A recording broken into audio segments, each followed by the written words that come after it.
जय हिंद दोस्तों, आप सभी लोगों का बहुत बहुत स्वागत है। तो बहुत दिन से बीएसएससी सीजीएल के लिए काफ़ी लोग क्वेरी कर रहे थे। नोटिफिकेशन को पढ़ने के पहले एक लाइन है जो मुझे लगता है कि आप लोगों से ज़रूर बताना चाहिए, शेयर करना चाहिए।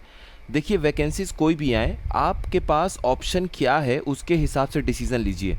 अगर आपके पास बहुत सीमित ऑप्शन है, क्योंकि आप जान रहे हैं यूपी में भी यूपी ट्रिपल एससी से कोई वैकेंसी आ रही है तो बहुत टाइम लग रहा है, और बाकी कट ऑफ तो आप देख रहे हैं। तो हर चीज़ के पीछे ऑप्शंस को तलाशिए। आपके पास सीमित अगर ऑप्शन है तो इस तरह की जो भी वैकेंसीज़ आएँ उस अपॉर्चुनिटी को ज़रूर पकड़ने की कोशिश करिए, उस अपॉर्चुनिटी को भुनाने की कोशिश करिए।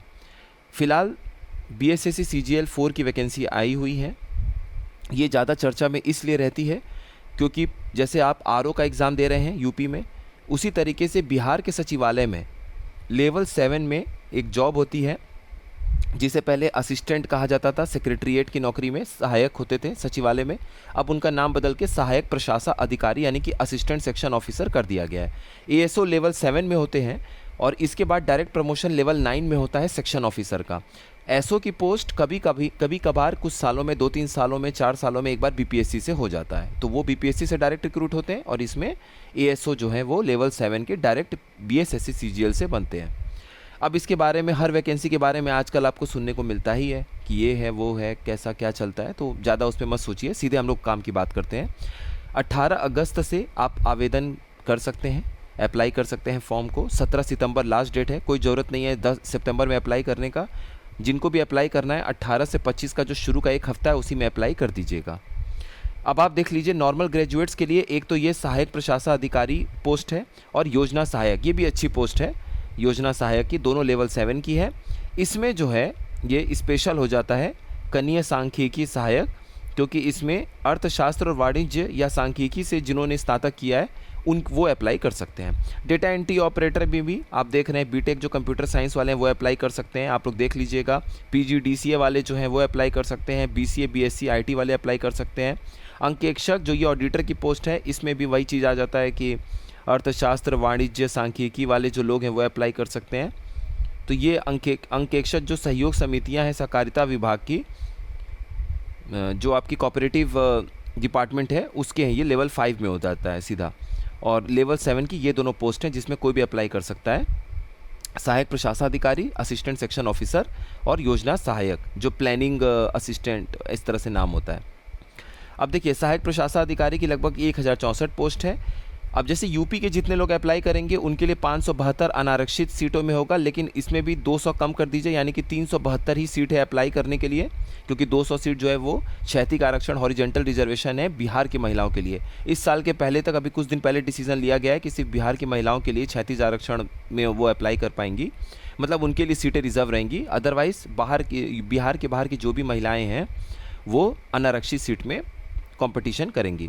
और 75 यहाँ पर है, 30 लगभग यहाँ से 26 हटा दीजिए तो 50 के आसपास यहाँ पर सीट है। तो लगभग आप देख रहे हैं कि 422 के आसपास, 420-422 सीट है यूपी के लोगों के लिए फाइट करने के लिए। ठीक है, 420-422 सीट है, 5 गुना वो बच्चों को लेंगे तो आपको टॉप 2000 में आना है मेंस देने के लिए। अब ये बाकी पोस्ट है, ये सारी जानकारी है। अब हम लोग सीधे बात कर लेते हैं। ये देखिए, एज लिमिट है, अनारक्षित वर्ग में जो लोग अप्लाई कर रहे हैं उनके लिए क्या है 37 वर्ष, और अनारक्षित जो महिला में अप्लाई करेंगी तो वो 40 वर्ष है। तो यानी कि बिहार के बाहर की जो भी महिलाएं हैं वो लोग 40 वर्ष तक अप्लाई कर सकती हैं, पुरुष लोग 37 वर्ष तक करेंगे। अब देखिए, इसके जो एग्जामिनेशन का पैटर्न है वो आपको पता होना चाहिए। इसमें देखिए क्या पूछेंगे ये लोग, 150 प्रश्न होंगे। 150 प्रश्न में सबसे पहले ये लोग 150 प्रश्न होंगे। 150 प्रश्न में एक तो 50 नंबर की पूरी रीजनिंग आती है, एक 50 नंबर में मैथ्स आता है और आपका साइंस आता है। साइंस लगभग वही 28 से 30 प्रश्न भी पूछ लेते हैं। मैथ्स में मान लीजिए वही 20 से 22 प्रश्न आता है। 25-25 बोलते हैं, लेकिन साइंस का वेटेज थोड़ा ज़्यादा होता है। 50 की रीजनिंग हो गई और 50 नंबर का वही जैसे बीपीएससी में आप लोग देंगे, जीएस हो गया, बिहार स्पेशल हो गया, करंट अफेयर हो गया बिहार का, और all India current affair, national international current affair, सब कुछ मिला के 50 नंबर होता है। 50 नंबर में अगले मैथ्स और साइंस होता है। इस 50 में साइंस नहीं होगा, इस 50 में इकोनॉमी होगा, पॉलिटी होगा, ज्योग्राफी होगा, बिहार स्पेशल होगा, करंट अफेयर होगा, दोनों का, इंडिया का और बिहार का। इस तरीके से 150 नंबर का ये पेपर आता है। जो लोग क्वालिफाई करेंगे उसमें मुख्य परीक्षा आपको देने को मिलेगा, 5 गुना बच्चों को ये लोग चूज़ करेंगे। मुख्य परीक्षा में भी वही हालत है, 150 क्वेश्चन जो है वो ऑब्जेक्टिव आएगा, माफ़ करिएगा, 150 क्वेश्चन ऑब्जेक्टिव आएगा। हिंदी जो होगा वो सिर्फ क्वालिफाइंग होगा, जिसमें 30% नंबर आपको लाना अनिवार्य है। तो हिंदी की तैयारी करेंगे तो बीपीएससी जो लोग दे रहे हैं, देखिए जो लोग बीपीएससी दे रहे हैं वो इस फॉर्म को जरूर भरिए। बस कुल मिला के बात ये है, प्री के लिए आप तैयारी कर रहे हैं, उसमें रीजनिंग की प्रैक्टिस थोड़ी सी कर लीजिए, आपका काम हो जाएगा। बाकी ये शुल्क है 540 रुपया जनरल वालों को देना है, 540 रुपया ये परीक्षा शुल्क है। और बाकी तो बिहार के लोगों के लिए 135 रुपया, और ये सब बिहार राज्य के बाहर के सभी श्रेणी के अभ्यर्थियों के लिए भी 540 रुपया रखा गया है। तो जो बिहार के सामान्य वर्ग में जो लोग अप्लाई करेंगे, पिछड़ा वर्ग, अत्यंत पिछड़ा वर्ग, उनके लिए भी 540 है, तो आप लोगों को 550 रुपया पे करना पड़ेगा। कुल मिला के यही है, यही बेसिक इन्फॉर्मेशन है। पीडीएफ शेयर कर दिया गया ग्रुप में, वहाँ से आप लोग जाके डिटेल देख सकते हैं। अब जो भी पिछले साल का पेपर आया हुआ है उसके हिसाब से आप तैयारी कर सकते हैं अपना अच्छे से, आपको पता चल गया सिलेबस क्या है। बाकी ये देख लीजिए, ऑनलाइन आवेदन प्रारंभ करने की तिथि 18 अगस्त है, 17 सितंबर तक परीक्षा शुल्क जमा कर सकते हैं। ऑनलाइन आवेदन भरने की अंतिम तिथि 19 सितंबर है। कोई ज़रूरत नहीं सितंबर में वेट करने का, जिनको अप्लाई करना है 18 से 25 अगस्त तक अप्लाई कर दीजिएगा। बाद में सर्वर की प्रॉब्लम आती है, बीएसएससी का सर्वर है, याद रखिएगा। तो कुल मिला के यही है, ऑप्शन सीमित है, इसको तैयारी करिए। एक और वैकेंसी आने वाली है एडीईओ की, सहायक शिक्षा विकास अधिकारी, असिस्टेंट डेवलपमेंट एजुकेशन ऑफिसर का। तो ये पोस्ट भी आने वाला है। ये तो लेवल 5 का है पोस्ट, इन्होंने लेवल 5 में क्रिएट किया है। अच्छे से देखा जाए तो लेवल 7 में होना चाहिए था, लेकिन ठीक है।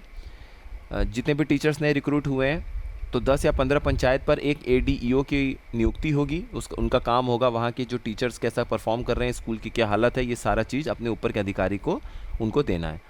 तो आप लोग अगर ये वैकेंसी की तैयारी कर रहे हैं, बिहार बीपीएससी दे रहे हैं, तो आप ये भी वैकेंसी की तैयारी करिएगा, और इसका बेस जो है वो इसमें काम आएगा।